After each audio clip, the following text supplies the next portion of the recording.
Magandang araw muli mga ate at mga kuya. Welcome po sa aking channel. Ang aking channel ang nagbabahagi ng mga karanasan, mga kwento at mga pagninilay na sana'y kapupulutan natin ang aral. Ang ibabahagi ko ngayon ay tungkol sa isang sulat ni San Pablo sa mga taga-Efeso.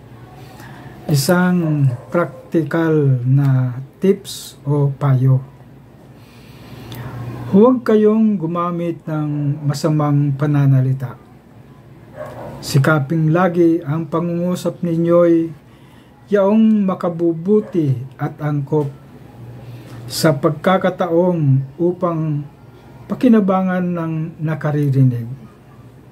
At huwag ninyong dulutan ng pighati ang Espiritu Santo, sapagkat ito ang tatak ng Diyos sa inyo, ang tibayan ng inyong katubusan pagdating ng takdang araw.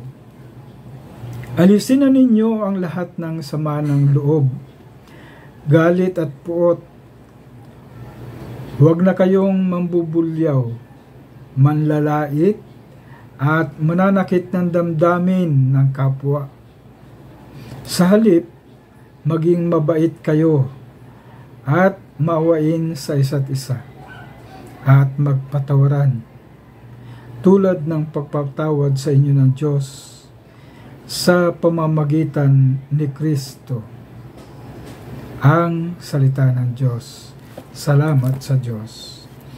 Pinigyan kong pansin dito itong pagbasang ito dahil ito ay hindi mahirap unawain. Sabi ko kanina, isang practical na payo na sulat ni San Pablo sa mga taga-Efeso. Ito ay address noon at address din sa atin sa kasalukuyan. Ang pambungad niya ay paggamit ng bibig at dila. Napakahalaga sa atin bilang mga tao ang bibig at dila. Pero ito din ang simula ng pagkakasala. Kapag hindi natin na-tame, naalagaan ang ating bibig at dila, mas matindi pa ito sa ahas na kamamatay.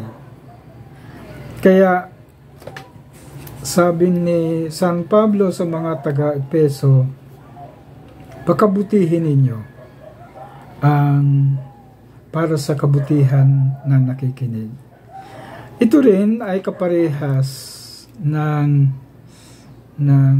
pananahimik ng ating dila bago magsalita ay magkaroon ng pagninilay at pagsasaloob ng ating sinasabi.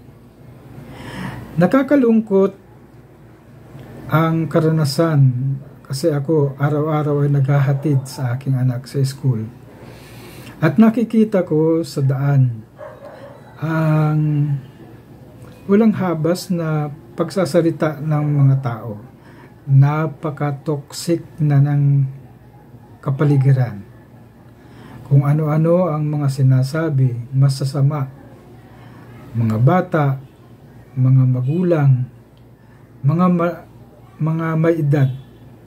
At ito siguro yung magandang ina-address ni San Pablo sa mga taga-Efeso na paligayahin natin ang espiritu. Ayaw ng espiritu ng ganitong mga ugali, no?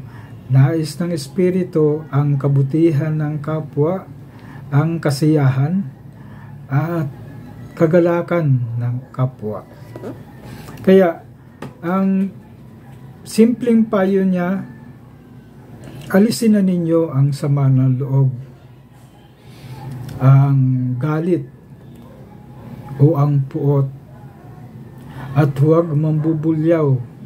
Kasi dito karamihan ang nangyayari, parang wala nang pag-iisip, kundi salita ng salita na lang, kahit masakit, nakakasakit sa kapwa o masasamang salita.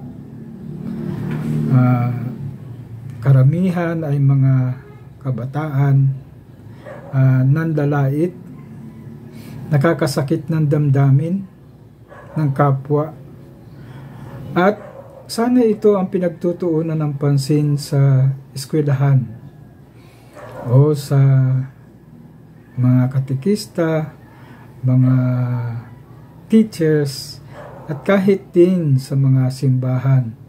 Itong attitudes and values mukhang nawawala na. Kaya malaking struggle ito sa mga namumuno, sa mga nagpapaganda ng ating kapaligiran. Isama din natin ang kagandahan ng attitudes and values na minsan ay naiiwanan na. Kaya ang sabi niya sa bandang huli, maging mabait kayo at maawain, magpatawaran, tulad ng pagpapatawad ng Diyos sa pamamagitan ni Kristo.